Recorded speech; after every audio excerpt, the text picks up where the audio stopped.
네, 어서 오세요. 설 인사부터 드리면서 영상 시작하겠습니다. 다시 축구 이야기로 오늘 떼볼까요? 실은 제가 22년 전에 그 축구 사전을 하나 출간을 했어요. 축구 시스템하고요, 전쟁 시스템하고요, 좀 비슷해서 그래서 이야기를 좀 섞었네요. 선수들이 다치면 인생이 끝나잖아요. 젊었을 때 그냥 하는 직업이기 때문에. 그래서 능력은 제로고 연봉은 받아야겠던 이 감독이라고 하는 사람이 말이에요. 당장의 그 성과에 매달려가지고 아이들을 죽도록 혹사를 시켰어요. 이 클린스만이 바보인 줄 알았더니 먹튀하려고 했던 사악한 사람이네요. 다른 때는 가만히 있더니 4강 올라갈 때 미친놈처럼 날뛰더라고요. 그게 아마 경질대 안 되는 그 하한선이었나봐요. 4강이. 대신 아이들은 자기 체력 다 소진하고 부상당해가지고 모두 저 먹튀놈한테 갖다 바친 거 아닙니까? 아이들이 유럽에 돌아가서 제대로 경기나 할까 걱정부터 돼요. 한국 전쟁도 비슷한 양상이었기 때문에 좀 말을 섞었네요. 한민족을 서로 싸우게 해서요. 300만 명이나 죽이고요. 이 미국의 그 군산업체, 그리고 미국 정치 수뇌부들 목적을 다 챙겼습니다. 해리 트루먼, 딘 애치슨, 앨런 덜레스, 존 포스터 덜레스, 아이젠하워, 모두 사이코들이에요. 1950년에 한민족을 말아먹었죠. 대신 자기네들의 이익을 다 챙겨갔습니다. 끌려 들어간 우리가 잘못한 거죠. 그래서 우리 한국전쟁 이 시리즈는요, 무엇보다 포커스를 어디다 맞추냐면, 우리 한민족이 좀 반성할 부분이 있다. 반성을 해야 되겠구나. 역사 공부를 왜 해요? 반성하려고 하는 거잖아요. 근데 반성하지 않고 자존심만 세우면 되겠어요? 그럼 자기 발전이 없는 거잖아요. 그죠? 1945년 그 전후 처리 과정에서 그 미국이 유럽을 1순위로 놨어요. 정책 1순위. 그리고 이제 중동을 2순위로 놨고요. 터키를 포함해서. 또 일본, 한국, 동아시아를 3순위로 놨습니다. 일본을 빼면 한국은 거의 중요한 의미가 없었어요. 당연히 이제 뭐 순위가 떨어지는 곳에서 일을 꾸며갖고 순위가 올라가 있는 유럽 정책에 도움을 주게 하는 거죠. 나토하고 유럽 통합을 위해서 나머지 지역에서 모든 아이템을 다 끌고 오는 거예요. 갈아 넣어야 된다 이 말이에요. 특히 서독을 나토에 가입을 시켜야 되고 유럽 통합에 중요한 역할을 시켜야 했습니다. 그래서 나치들도 다 풀어준 거고요. 미국이. 뭐 한때 유대인 출신 재무부 장관 헨리 머번서가 독일의 탄광만 다 뺏어오고 나머지는 독일 국토를 아주 감자밭으로 만들어버리죠. 낙농국가를 만들자 그랬죠. 이거는 워낙에 아이디어가 발상이 되게 쇼킹해갖고 유명해진 머켄타워 플랜이지 듣는 사람 별로 없었어요. 말도 안 되는 소리죠. 서독이 없이 어떻게, 독일이 없이 어떻게 유럽이 재건하고 나토가 어떻게 막강해집니까? 안 되죠. 게다가 록펠러가 가만히 있겠어요?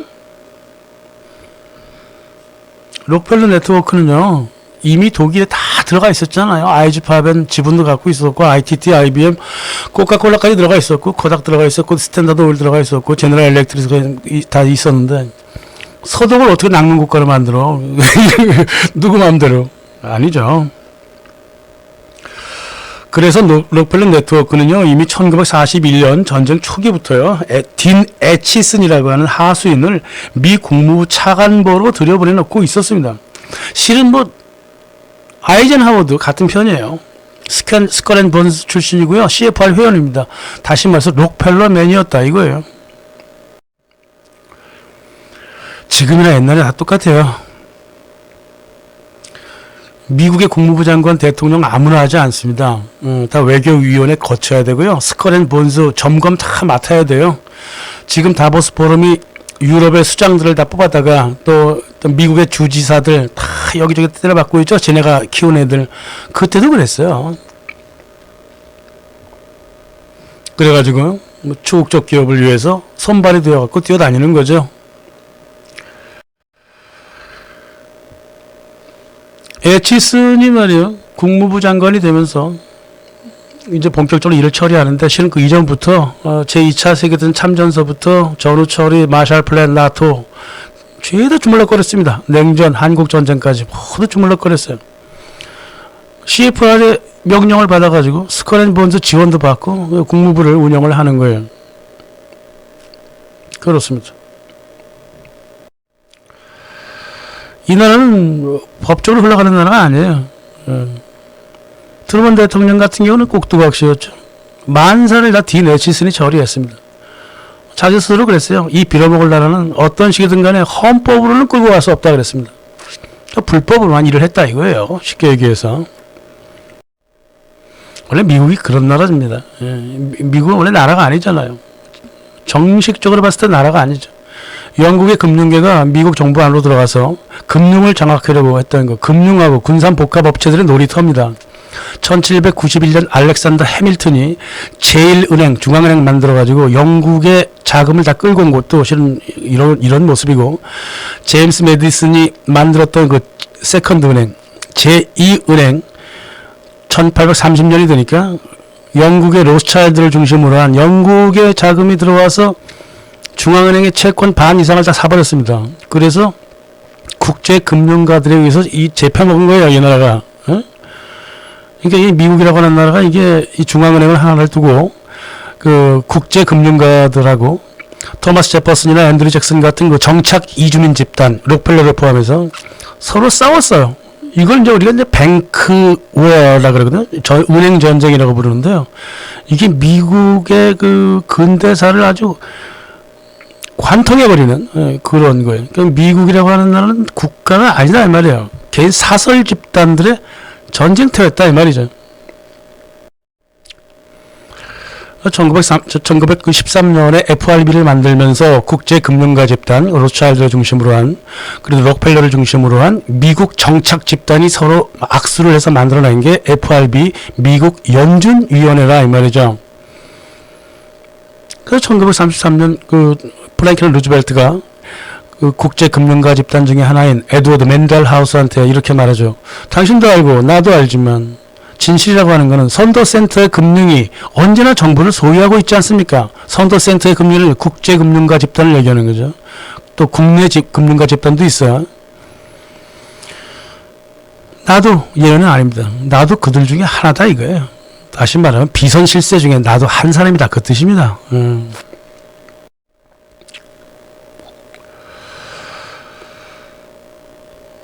미 국무부는요, 마샬 플랜으로 이제 달러를 세계화 작업으로 만들었습니다만은, 이제 막 거대해져가는 그 군산복합체의 말도 들어야 됩니다. 과거에도 이제 뭐, 무기 공장이 없지 않았죠. 근데 그거는요, 그냥 무기 만드는 공장이에요. 1798년 미국이 계약한 민간 무기 공장이 총 27개가 있었단 말이에요. 1880년대까지 미국 무기업체는요, 중국하고 일본을 포함해서 총 22개국의 무기를 수출할 정도로 거대한 산업으로 자라나가고 있었어요. 근데 1차 세계대전이 끝나고 나서 무기 산업체가 완전히 이제 복합 산업화 돼가고 시작해요. 복합 산업이라는 건 뭐냐면 무기만 만드는 게 아니라 생물학, 화학 이런 거 다 끌고 오는 거예요. 더 나아가서 2차 세계대전 가까이 가면요, 정치계와 합작해버립니다. 이게 1차 세계대전 때 그 베르나르 바루크가 만들어낸 그 전시경제위원회에서 이렇게 만들어낸 거예요. 무기 병참 산업을 일반 산업과 연계시키고 그 안에 국회의원, 정치인들 다 들어가게 만들었다 그 말이에요. 그래서 전쟁을 산업화했다는 거죠. 예. 그게 이제 공식적으로 나타난 그게 이제 1947년이라고요. CFR이 무기를 산업화해서 전쟁을 일상화하는데 그 방법으로는 군사 집단, 경제 집단, 정치 집단이 통합적으로 움직여야 한다 그랬습니다. 그래서 1961년 그 CFR의 그 드와이트 아이젠하워가 군산복합업체라는 단어를 여론에 처음으로 밝혔어요. 처음에 어떤 단어를 쓰려고 그랬냐면 전쟁 기반 복합산업. 이상해, 전쟁. 사람들이 무서워할 것 같아. 그럼 군산의회 복합산업. 이것도 이상해. 예, 의회가 들어가면 그러면 의회도 다 무기 업체 편이란 말이야? 사람들이 그렇게 생각할 수가 있어. 진실이죠. 원래 그렇죠. 국회의원들 반수 이상이 다 군산업체 그거였는데. 그럼 어떻게 해? 군산과학복합체라고 할까? 과학은 학술계까지 다 끌고 오는 거야? 예, 맞아요. 학술계까지 다 끌고 왔거든요. 그래서 그냥 이거저거 다 떼버리고 군산복합체라고 하는 단어를 썼던 겁니다. 이게 공식화한 게 1947년이었고요. 이 어마어마한 군산복합체를 위해서 나토를 만들어준 거예요. 나토를. 그러니까 나토가 움직이게 해야죠. 그죠? 예. 그래서 1945년 이후에 미국 국무부, CIA, 나토가 이 군산 복합체를 위해서 뛰어다녔다 이 말입니다. 예, 연합국 사령부의 총사령관 드와이트 아이젠하워, 스컬 앤 번스하고 CFR 쌍방회원이죠. CFR 출신 베델 스미스 CIA 국장 맡아갖고 들어앉았지. 딘 애치슨 국무부를 담당했죠. 예? 국무부 장관이 됐다 이 말이에요. 그리고 앨런 덜레스를 끼고 들어갔습니다. CIA가. 그리고 앨런 덜레스의 동생인가 그럴 거예요. 존 포스터 덜레스가 딘 애치슨 다음 국무부 장관으로 하마평에 오르게 했고요. 그렇게 했습니다. 그래서 군산복합업체를 위하여 이렇게 뛰어다녔다. CFR 회원들이 거의 다 움직였어요. 한국에 들어왔던 리치웨이 장군, 한국에 들어왔던 딘 러스크 중령, 번스트리 3세 모두 CFR 출신들이고요. 월터 다울링 주미대사 다 죄다 CFR 출신이에요. 모두 군산복합업체를 대변하는 꼭두각시들이었다 이거죠. 소련과 냉전하는 게 그 달러 금융의 신질서를 유럽에다 갖다 심으려고 그랬던 거고, 군산업체의 나토를 성립시키기 위한 선택이죠. 이 냉전이라고 하는 게. 그게 당연히 만사를 소련과의 충돌로 몰아가야 했습니다. 특히 서독을 나토에 가입시키려면 소련이 서독을 침략할 것이라고 하는 위협을 계속 줘야 돼요. 지금 주고 있는 것처럼. 그 모티브가 필요했다고요. 소련이나 공산국가가 자유국가를 침략해서 이 팽창 야욕과 침략 위협을 홍보함으로써 서독을 중심으로 많은 유럽 국가가 나토 안으로 들어와서 미국의 군산복합 업체들에 의해서 무기를 수입해 줘야 된다 그 말이에요. 지금도 마찬가지예요. 러시아가 독일 쳐들어온다 그러잖아요. 그래서 러시아한테 죄를 물을 전쟁터를 지금 하나 찾고 있다고요. 얘네들 항상 이렇게 행동을 해왔습니다. 소련이 뭐라 그랬어요? 소련은 아무 짓도 안 했습니다. 아무 말도 안 했어요. 자기네 동유럽 경제 재건에 그저 몰두하고 있었을 뿐입니다. 소련이 일으킨 전쟁이라고 주장할 만한 그 전쟁을 실제적으로 일으켜야 되겠다라고 결정하고 그 계획에 들어간 때가 이게 아무리 늦어도 1949년 4월 달이었다. 응? 마샬 플랜 때부터 시작했을지도 모르죠. 1948년 4월. 근데 이게 1948년 8월하고 9월 달에 남한 정부, 북한 정부 따로 수립돼가지고 하나는 공산주의, 하나는 자유주의 이렇게 으르렁대고 있었단 말이야. 이거 얼마나 좋은 기회냐고 이게.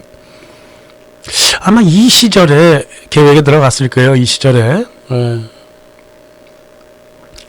미국이 그 1948년 봄까지 좌우합작으로 임시정부 세우려고 그랬잖아요. 그럼 이 계획은 다시 말해서 1948년 봄 이전에는 이런 계획이 없었다고 보는 게 옳습니다. 그러니까 1949년 애치슨이 국무부로 입성한 이후 아마 계획이 짜여졌을 것이다. 저는 그렇게 생각을 해요. 정황 증거는 차고 넘치잖아요. 그죠? 미국이 한국 전쟁을 유발했다는 정황 증거는 충분하지만은 이제 문서가 중요하니까요. 자, 첫 번째 문서를 볼까요? CFR 오웬 레티모가 뭐라 그랬냐면 우리가 할 일은 우리가 한 것처럼 보이지 않게 남한을 북한한테 패배시키는 것이다 라고 얘기해요. 이게 나중에 조 메카시 상원 의원 손에 들어가요. 그래갖고 의회에서 엄청나게 두들겨 맞습니다. 그렇게 그걸 정치 일선에서 물러나죠, 이 사람이. 그러니까 이제 북한이 남침을 해서 남한을 붕괴시킨 다음에, 이제 일본하고 필리핀에 주둔했던, 미군하고 유엔에서 군대를 새로 만들어갖고 이 두 군대가 한반도로 들어가면 된다 이 말이죠. 그래서 남한을 방어해주는 척하면 만사가 해결되는 일이란 말이에요. 북한 내려왔을 때 그냥 들어가도 됐어요. 7만 5천 극동 미군이 배 타고 앉아 있었고 탱크 타고 앉아 있었고 비행기 매일 날리고 있었는데 왜 못 들어가죠. 그러나 이 전쟁은 시나리오로 만들어진 전쟁이기 때문에 그렇게 안 움직였다 이 말이야. 이 전쟁은 조율을 해야 돼요. 먼저 초반부에 남한을 완전히 붕괴시켜버려야 돼요. 그래서 많은 사람이 죽어나가고 난 다음에 그제서야 이제 엉덩이 털고 일어나야 된단 말이에요. 미군하고 유엔군이. 그게 이제 얘네들의 플랜이었다니까요.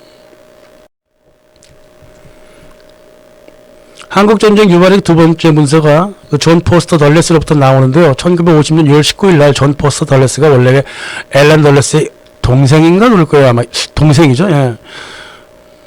존 포스터 덜레스가 이 하마평에 오르고 있었다고요. 차기 국무부 장관으로. 이런 사람이 38도선을 뜬금없이 방문을 해버렸다고. 쌍안경을 들고 전투기지에 올라가서 막 봤어. 응? 그리고 이제 돌아와서 나중에 조지 캐넌이 물어봤어요. 당신이 38선에서 쌍안경으로 이 북을 들여다보면 그 북침 의도로 의심받을 일 아닙니까? 그랬더니 맞다 그랬어요. 당당하게 도발을 인정을 했다고요. 이게 언제 인터뷰를 했는가 하면 1954년인가 그랬어요. 그래서 이미 전쟁 다 끝나고 얻을 거 다 얻어갔으니까 도발을 인정하는 거 그럼 뭐 인정해도 되지. 어차피 끝난 일이니까. 그 남침 유도는 안 했다. 이렇게는 얘기했죠. 도발은 했지만. 에이구, 볼 것도 없어요. 1950년 6월 달에 한국군 정말 웃기지도 않았습니다. 너무너무 위험했어요. 이 시절에. 켈로 부대 보고서가 1195건이 있는데요. 그 중에 411건이 전쟁 발발 6개월 동안 건데 대다수가 북한의 군사행동이 도발적이라는 내용이었다고. 이 내용 다수가 미군이 모두 알고 있죠. 왜냐면 지네가 얻어낸 보고서니까. 다 묵살됐다 이 말이에요. 한국군 6월 10일 날 군인사 이동했죠. 13일부터 20일까지 전후방 부대 교대 다 시켰지. 그래서 뭐 전투를 알지도 못하는 사람들이 경찰 수준 되는 사람들이 와가지고 전방으로 들어가고 막 그랬지. 6월 23일 비상경계령 해지했지. 장병 2분의 1이나 휴가 보냈지. 6월 24일 날 장교 파티 벌렸지. 그래요. 예, 이 엄청난 이 군대 이 어지럽히고 무질서하게 만들어 놓은 거 우연의 일치라고 생각하자고요. 추측하지 말자고요. 하지만 이건 누가 봐도 미국이 저지른 소행이라고 보는 게 합리적인데요. 뭐 증거는 아직 뭐 밝혀진 게 없으니까 냅두자고요. 자, 미국이 한국전쟁을 유발했다는 세 번째 문서 조셉 맥카시가 있습니다. 8월 달에 이렇게 얘기합니다. 미 국무부는 공산주의자들 손아귀에 남한을 떨어뜨리는 계획을 몰래 짰습니다. 나토와 군산업체 무기 팔아먹는다는 이 꼭 먹고 알먹는 한국 전쟁을 유발하기 위해서 이 계획을 짰다 이 말이에요. 그 당시 국무부에서는 어느 정도는 다 알고 있었다니까요. 그럼에도 불구하고 미 국무부는 남한한테 군사 원조를 이론 하나 제공하지 않았습니다. 미군 첩보부대 켈로 부대에서 다 알고 있었다고. 예? 군사 준비하고 있다.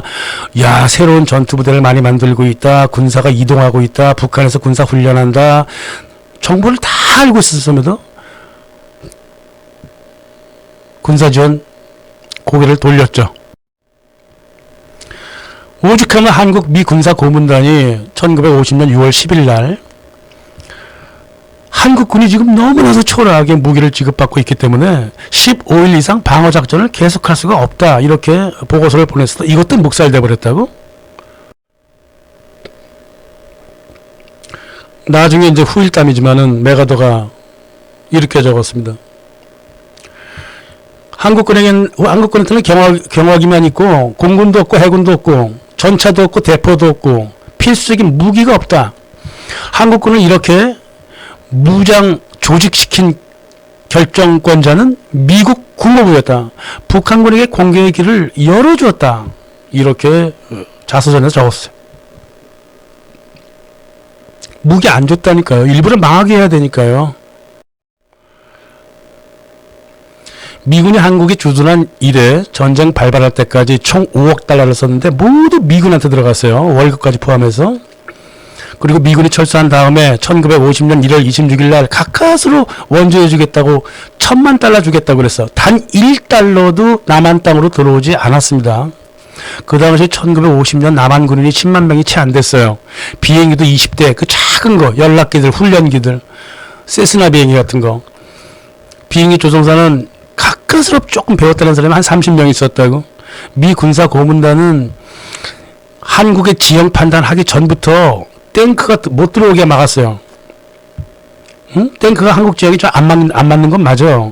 그렇다고 해서 안 보내줘 탱크를? 탄약도 안 보내고요. 중포도 안 보내고 아무것도 안 보내줬어요. 망하게 해야 되니까 그렇죠. 메카시가 이렇게 얘기했어요. 내가 국무부하고 국방부 사람들한테 남한에 간 돈 어디 갔냐고 물어볼 때마다 보안사항이라면서 입을 닫았다. 그래서 내가 직접 찾아서 알고 보니까 남한을 무장시키는데 단돈 200달러를 썼더라. 그것도 남한 땅이 아니라 서해안에 정박해 있던 미국 군함 전화기고 치는데 200달러 썼더라. 이렇게 적어놨습니다. 자, 이 정도면 한국전쟁 누가 침범했느냐, 이거 아무런 주제가 못 되죠. 이 주제를요 말을 바꿔야 되겠죠. 누가 더 미 국무부의 의도대로 꼭두각시처럼 총질을 먼저 했느냐라고 이제 질문이 바뀌는 거예요. 그죠? 미국이 유도한 동족 상전의 비극에 누가 먼저 바보처럼 끌려갔느냐, 이렇게 묻는 거라 이 말이에요. 북침했느냐 남침했느냐 이 말은. 자, 이제 전쟁 나고 말았습니다. 미국에서는요 전쟁 나자마자 빨갱이 여론몰이가 들어가기 시작합니다. 에드가 스노우라고 하는 이거 역사학자였잖아요. 그럼 그 당시 그 언론인이었거든. 아니 북한하고 전쟁 중인데 소련은 왜 끼어넣어요? 그랬다가 언론계에서 퇴출당해버렸습니다. 딘 에치슨이 공무원들한테 이렇게 얘기했어요. 한국에서 아무리 교육받은 미국에서 아무리 교육받은 사람이라 하더라도 나라 일에 10분도 관심 없어. 자세하게 설명할 필요 없이 강하고 잔인하고 단순한 태도로 홍보에 임하라 그랬습니다. 무조건 소련이 침략했다고 얘기하면 다들 알아먹을 것이다 이 말이야. 북한이 어디 있는지도 모른다 이 말이야. 미국 사람들은. 그랬습니다. 난리 났죠 미국에서. 주 모스크바 미국 대사는 말이에요. 전쟁 터지고 나서 하루 만에 외교부에 달려가가지고 소련 외교부에 달려가서 자유세계인 미국에 대해서 이 소련 제국주의 펼치는 게 아니냐, 일본과 인도 차이나까지 갈 것 아니냐, 유엔을 소집할 것이다. 소련 외교부는 벙쪄가지고 우리 아무것도 안 했는데요. 미친 망나니처럼 뛰어다녔습니다. 미 국무부도 소련 책임이라고 딱 찍었어. 지금도 하는 행동이 똑같아요. 가만히 있는 사람한테 네가 도둑놈 잃어버린단 말이에요. 에? 주 서독 미국 총독관은 6월 27일 남한을 침략한 북한은 동독과 붕어빵이다 그랬습니다. 다시 말해서 동독이 서독을 쳐들어올 것이다 그 말이에요. 그러니까 서독은 어서 나토로 들어와라.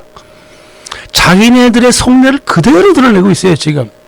소련은 독일과 일본을 쳐들어올 것이다. 뭐 타임즈에서 난리치고 뉴욕타임도 난리치고 군산 복합업체 대변인 월터 로스토우, 아더 슐레진저, 린든 존슨 이런 놈들 뭐 미치광이처럼 뛰어다녔죠. 소련이 쳐들어왔다고. 그러니까 미국 사람들이 공포 마케팅에 질려가지고 78%나 어서 미군하고 유엔군 만들어서 빨리 들어가라 그랬습니다. 그래서 1년도 채 안 돼갖고 그거 아니네? 그러면서 37%로 떨어져 버려. 이거 잘못했다. 이건 그런 게 아니다. 나중에 이제 휴전하겠다 뭐 어쩌고 하니까는 아니야 그때 또 잘한 거였어. 이런 식으로 들쑥날쑥했다 이 말입니다. 예? 대중은 어쩔 수 없는 거죠. 뭐 왜 이렇게 의견이 요동쳤냐면 당시 미국인들은요 한국 전쟁으로 보지 않고 미소 3차 세계대전으로 봤다고요. 그래서 미국이 개입하고 유엔군이 개입해서 휴전하겠다고 하니까 3차 세계대전이 끝나가는구나. 그렇게 판단을 했다 이겁니다. 하여간 소련을 물고 늘어지는 거는 어쩔 수 없었어요. 그때 그 미국 정책이 그랬기 때문에 그래요. 딘 애치슨의 NSC 68 앞으로의 미국 안보 정책은 소련을 대상으로 한다 그랬단 말이에요. 그래서 모든 걸 다 소련을 핑계를 대면 된다 이 말이에요. 그래야지 나토가 성립하고 유럽이 통합된다고 믿었던 거죠.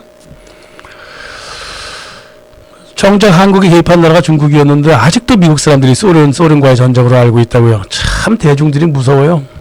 실제로 김일성도 이런 전략을 도와줬죠. 김일성은 북한 지역뿐만이 아니라 남한 점령지구에도 들어와서 사령부에다가 스탈린 사진 걸어놓고 거리에다가 막 스탈린 사진 걸어놨다고, 자기 사진하고 함께. 그러니까 미군이 서울 수복하고 들어왔을 때도 길거리에 스탈린 사진이 붙어있네? 그럼 우리가 이거 소련이 쳐들어왔구나, 이렇게 홍보를 해줬다 이 말이에요. 원래 공산권 국가가 늘 하던 습관이에요. 스탈린 사진 걸어놓는 거는. 이게 이제 스탈린 정치국의 개인 숭배 정책을 피웠잖아요. 첫째, 기존 모든 종교를 공산주의로 대체하려면 하나의 인물이 필요하다. 지도자 사진을 걸어놔야 된다. 그리고 또 공산 이념과 공산당적인 것이 일체를 위해서 지도자에 대한 충성이 필요하다. 이렇게 판단을 했다고. 이걸 그대로 따라간 거예요. 다른 그 공산 국가들이. 근데 이제 이런 그 홍보 방법은 슬라브 민족한테나 잘 먹혔지, 다른 나라한테는 잘 안 먹힌다고. 근데 이런 습관이 오히려 소련의 침략 팽창 의혹이라고 하는 걸 뭐랄까 홍보해주는 역할을 했단 말이에요. 이 한국 전쟁 때도 똑같았어요.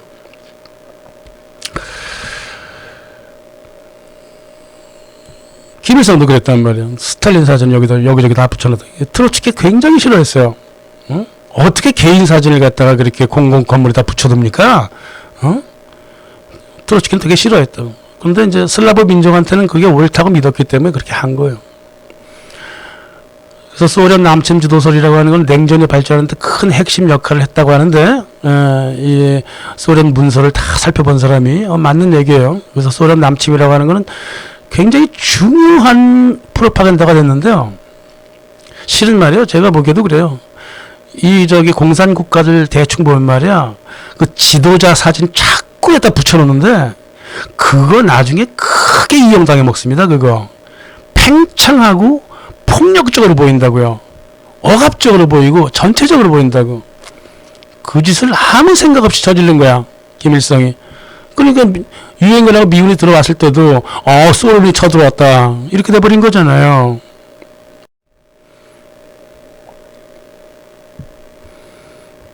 나토 문제가요, 이제 군산업체의 해외 시장 개척을 위한 포석이었다면, 이 딘 애치슨의 국가안보 프로그램 NSC 68, 이거는 군사비 증액을 요구했다고, 미군한테 세금을 늘리고 다른 비용을 줄여서 재래식 무기하고 핵무기를 대규모 증강해야 된다.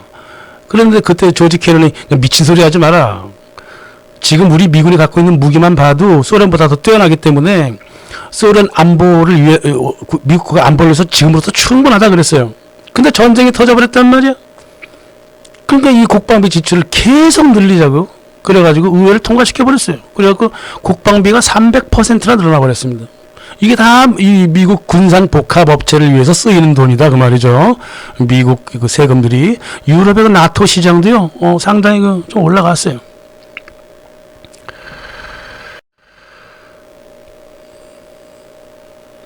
자, 한국 전쟁은 유럽을 무기 수출 지역으로 만들기 위한 해외 시장 개척의 보소 동기가 됐고, 미국 재정에 있어서 군사비를 증강시키는 군산 복합 업체들의 어떤 좋은 그 도우미가 됐다 하면 이 목적을 다 달성을 했죠.